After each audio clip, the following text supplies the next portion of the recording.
I understand exactly what you're saying, and I'm with it. I'm with it. However, yeah, I probably won't be sharing my light much more. There's got to be an equal give and take. I agree with you, and I mean, I've got other things to do. I do have other things to do. However, I'm just not used to that. I'm used to the one-sided bullshit of me, and it's what it is. It's what it is. However, it's obvious that you have watched the channel and and I mean, really, it only takes one person to want to know, because I know that there's others that just fucking want to know, but none of that matters. None of that matters. I mean, it's obvious you can see the spiritual protection. Yes, I agree. It's obvious that you can see the light that has now basically blotted out the bullshit and, ascended up into the heavens. So it's what it is. I mean, we're in our north node, what they tried to stop, and that's fine. I mean, they have to suffer that, and it's what it is. I mean, having a cutoff game of Libra Justice as cold as Pluto, it's just what it is. It's about knowing thyself. But since you did ask, how did you do it? Uh, I'd be happy. I would be happy to talk about me for a change. Because, I mean, generally, most people don't want to hear it, and they're not going to do the work anyway. I mean, you were right about that. So, what does it really matter, huh? The idea of for the highest good of all means seeking out the needle in the haystack, the diamond in the rough, the minority, the smallest percentage. Okay, great. So as far as the mind goes, and granted, there's many different gauges and tests and things like that, but if you're talking about mind, body, and soul and personality, then it's easy to go with the MBTI. It just is.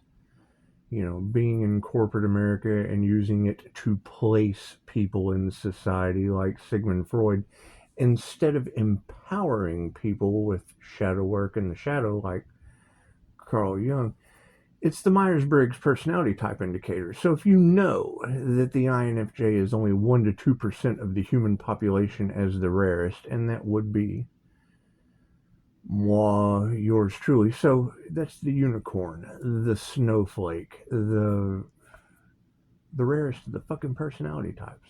It's pretty easy. Those are your Jesus, your Martin Luther Kings, your Edgar Caseys, your Albert Einsteins, your Marcus Aureliuses, your Hitler, for Christ's sake. And we know that they changed your Mother Teresa's.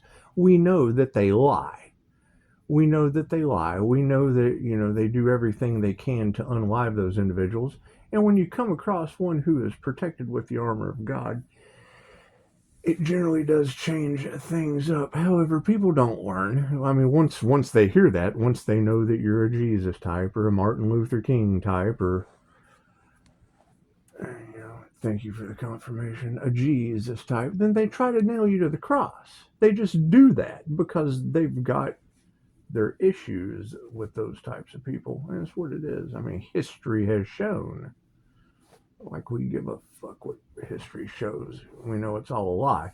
So, knowing that it is all a lie, and that history repeats itself with past, present, and future possibilities happening simultaneously, you just take the energy that you're nothing matched to. It's that simple. And if it's for the highest good of all, well, then you go under that individual. Because we're going now from the mind to the body. You go under the body. So it's like a support system.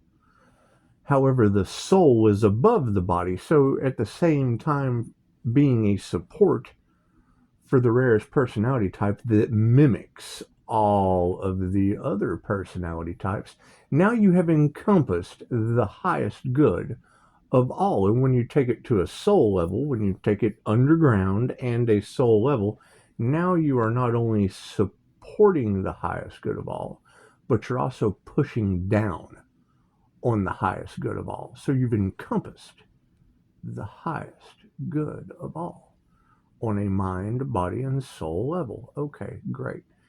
So, while you're going through the revolving door of self-improvement as the rarest personality type. You're finding, I don't knock the techniques at all. I knock the person when they're when they're not for the highest good of all, because I see that shit. I'm a human lie detector.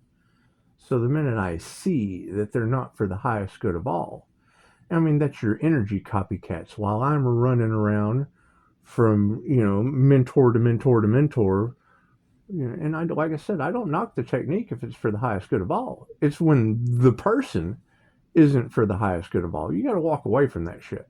I mean, you can't be dealing with teachers and mentors that aren't for the highest good of all. Doesn't matter if you invested in them or not. I mean, they give you the tools, the techniques, and the things that are for the highest good of all, but the fucking person isn't. So it's what it is. You got to walk away from that shit. You got to let them go. Right? Because, I mean, they're playing mind games. Emotional manipulation. Things that then aren't for the highest good of all. And then when you come into divine union, well, then that's their cross to bear. Oh my God, I wasn't for the highest good of all. And that's what they try to stop. They try to stop anything that is for the highest good of all because they have their own power grab. They want souls. They want to snatch a herd of souls. Oh, let me just get this little group so that I have followers. They're a popularity contest. That's what it is. They're going for class president, which, I'm going for class on a planet. So, anyway.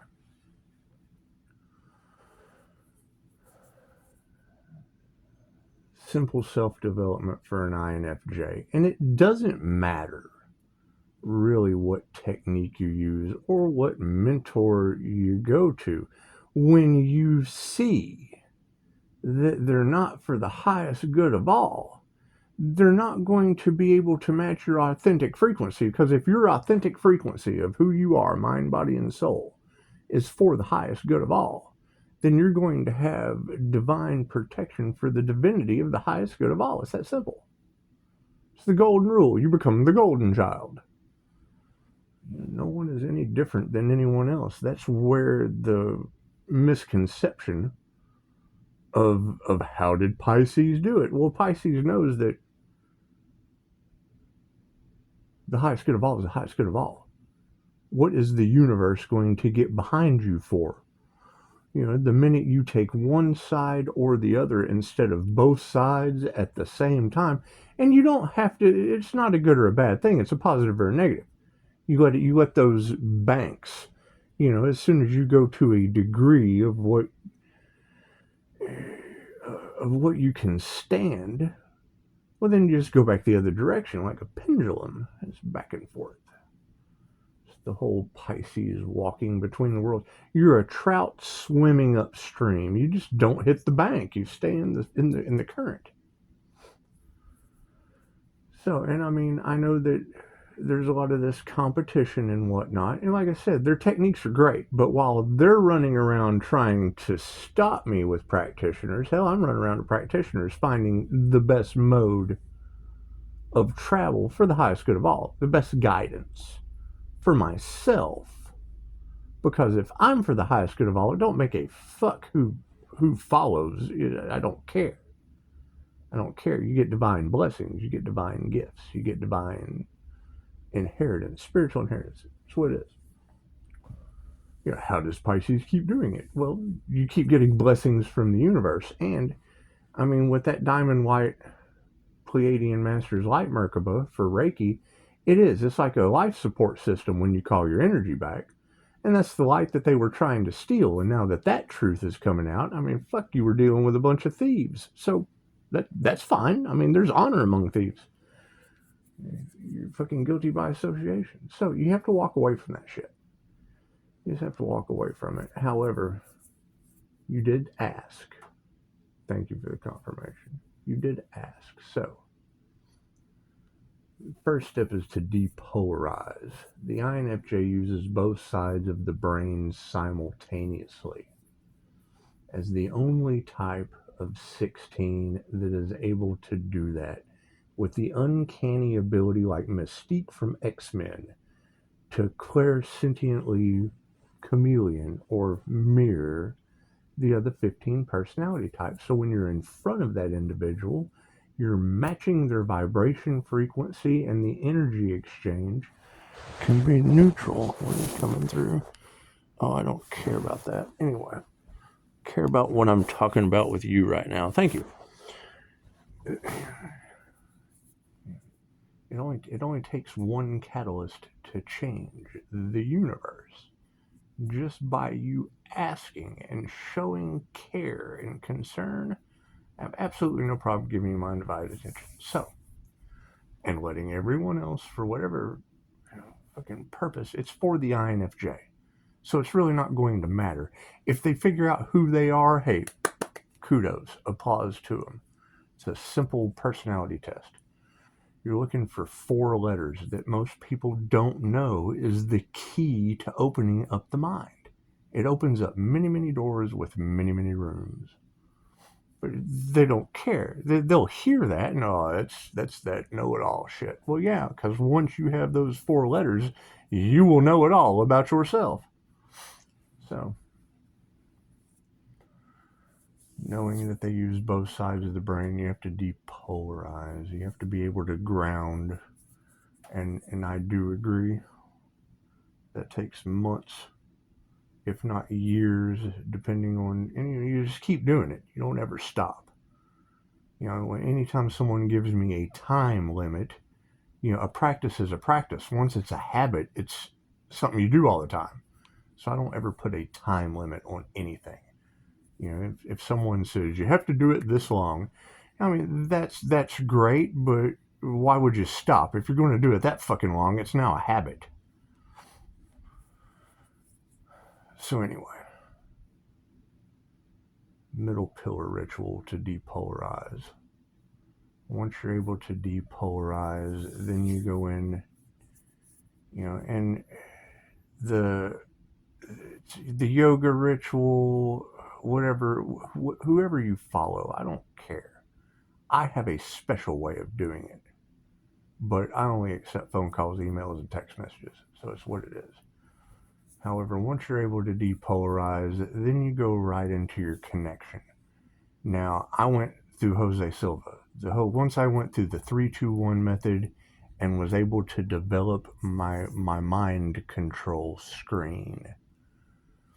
Once I was able to develop that, then I moved in to the astral sight exercises for Reiki.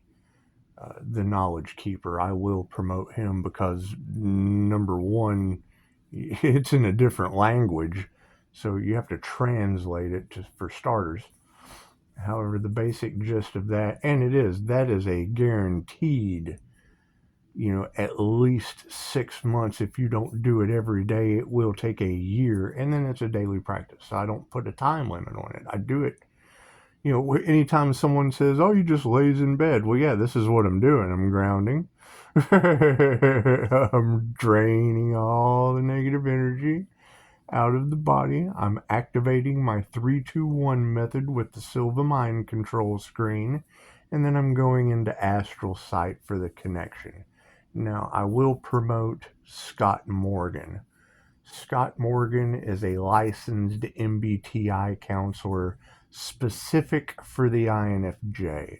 If you go to his specific clip of the INFJ, the consciously unconscious human, you're going to see 2 birds, two white birds. One bird's looking away from the other. Anyway, when you're watching that video, he will give you a visual of 2 lanterns. To me, that's the hermit's lantern. When you see those 2 lanterns, and he explains how the INFJ is able to see Rubens bars and fades as 2 separately as one complete image. And the ability to see the most complex things as being the simplest to understand. As he's explaining that, there comes a point where he shows the inner light of the INFJ. Okay, so the connection to that inner light is what created the aura. Okay, so how do we get there? One, you got to depolarize. You got to be able to balance. Once you're able to balance, then you're able to activate the mind control screen. once you get the mind control screen activated and you drop down 3, 3, 3, 2, 2, 2, 1, 1, 1, 1. I go into the Emily Fletcher method. 1, 1. And I see that number 1 falling from my root all the way down to the center of the earth, anchoring. I'm grounded. In the Scott Morgan video where he talks about the inner light of the INFJ on my Silva mind control screen, after going through 6 fucking, and I still do it daily, but yes, it did take a little over 6 months, almost a year. And I mean, fuck, I was locked up, so I didn't have anything better to do. However, if you'll see a ball of energy in the center of your head, and within the center of your head, see a 5-pointed star. I look like when we were kids, the little stars that the teacher would put on the piece of paper. I can see that very easily. So once I can see that star inside the energy ball in the center of my head, I project it like a tube out onto my Silva mind control screen, and then I extend the star about 8 to 12 inches out in front of me, out past the forehead, out into the aura. And once you're able to see that star with the tube extending from the center of the head out to the star, I just drop the tube, and now I've got this star. You know, with the eyes closed, the star just out 8 to 12 inches out in front of me. And once you're able to stabilize that star for about 2 weeks, it takes about 2 weeks to be able to stabilize seeing that star. Then you start focusing on moving that stabilized star about 2 millimeters at a time. And over the course of 6 months, because holding it stable and then moving it a little bit, because you don't want to lose it. Once you have it stabilized, you want to move it a little bit, because you'll notice when you start to move it, it'll disappear. So once you're able to stabilize it and see that star in your mind's eye, undoubtedly you have a no. Oh my God, I am seeing a star. You're able to move it millimeters at a time until about 14 centimeters up above the Jose Silva mind control screen. And once I was able to do that, the INFJ light started pouring in. And I mean, when you look at the Scott Morgan video and you see that fucking light, then you'll have an understanding. That light comes in, I turn it into a DNA strand. And then I'm able to send that, you know, when taking Joe's class, you know, I was able to transcend consciousness with the Buddha.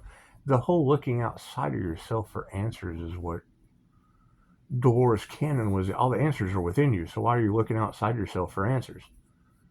You know, and then you try to say that, and it creates a fucking ego trip with people. So it's what it is. You know, like I said, it will always be their cross to bear that I walked away from them because they weren't for the highest good of all. They were a fucking gang. You know, as far as I'm concerned, you know, they outcast people. Okay, great. That's not for the highest good of all. And they will always have to have the stigma of a karmic energy that fucking wasn't good for divine Pisces. You know, they sit there and talk about star seeds, and then they're not one. They haven't had a past life regression. You know, they sit there and imagine what your past life would be when, you know, I fucking let you listen to the recording of what it was. Anyway,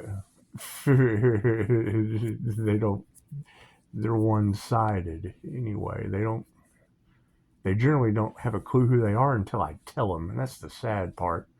You invest in them and then they learn from you. Fucking, I'm used to that. Anyway, I also call that energy back and get fucking 10 times the karma, so it doesn't matter. Right? How does Pisces do it? Well, they fuck me and the universe provides. So, anyway, she said it earlier. She said their biggest flex with you, Pisces, is being able to say, I once knew him. Fucking, I started laughing. I was like, yep, that's pretty much the gist of it. I got 5-star reviews and they got complaints. So, that's what it is. Just bide your time. Expect the unexpected. You know. Anyway. Are they more terrifying than the devil? No, they were fucking walked away from by the earth angel, more terrifying than the devil, and that will be their biggest flex. I once knew the earth angel that has the divine white light. Anyway, right? You're able to, like I said, I don't knock the techniques. The techniques got me here. I give them that. I knock the fucking person for not being for the highest good of all. I mean, once I catch you full of shit, you're a piece of human full of shit, which pretty much makes you a piece of shit. I mean, it's what it is. A piece of bullshit at that. So, not to name call, but fucking it is what it is.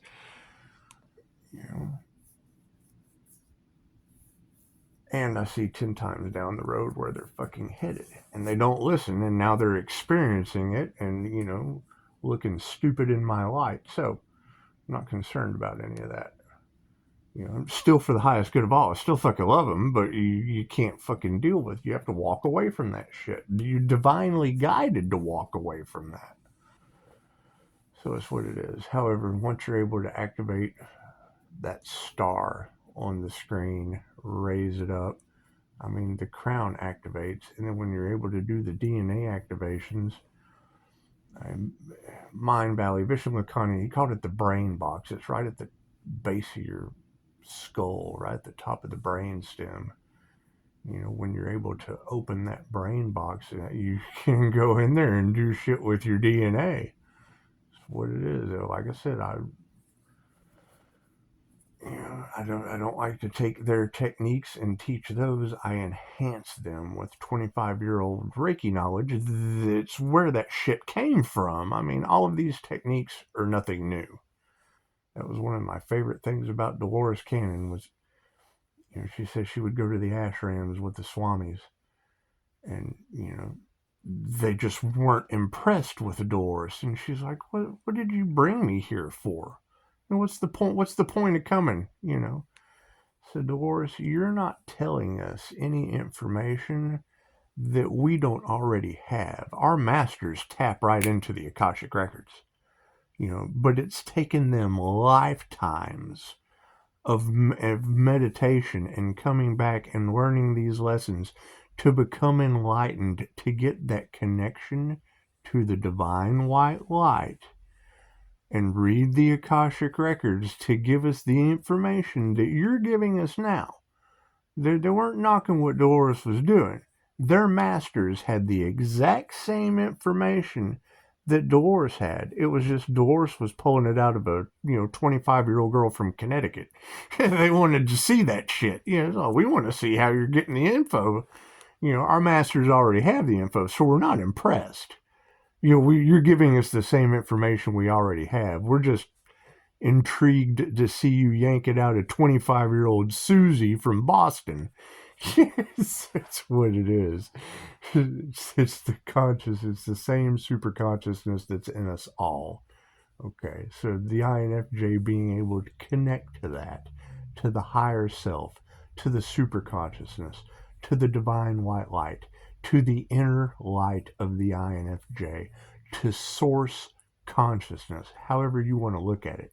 You build that connection. Okay, great. You're looking at a year's worth of meditation at least through grounding, balancing, and centering yourself, being able to drop down into the theta. Subnomballistic trance that I take someone to in a QHHT session, I can drop down into that with the 3-2-1 method. 30 seconds, I drop down into that. So I'm in the state of consciousness that I have to take you to in hypnosis through Jose Silva. It's what it is. And then the one time I'm able to actually transcend and go into the source, I dropped a Reiki symbol. Okay, well, great. I will never forget that NLP drop of where I dropped that Reiki symbol. I know exactly where it is. Cool. So when I think about it, the light comes on. It's that simple. Did it take a lot of time? Yes. You have to be able to feel it. You have to be able to get into that flow. However, when you close your eyes and you see a big bright white light open up with a DNA strand connected to it going all the way to your higher self, it activates every chakra from the crown to the source, and then you have a direct connection. Is it breaking through the firmament? Well, fuck, I don't know. Is it able to connect to the higher self that gives you the janitor's keys to the Akashic Records? Absolutely. You hear these tarot readers talking about them doing crown work on the Pisces. I still haven't figured out if that's dark practitioners doing the crown work on the Pisces or if it was my ancestors, because they know I'll tell you shit I'm not supposed to. So, there you go. There's the answer to your question. Less than 27 minutes. Namaste.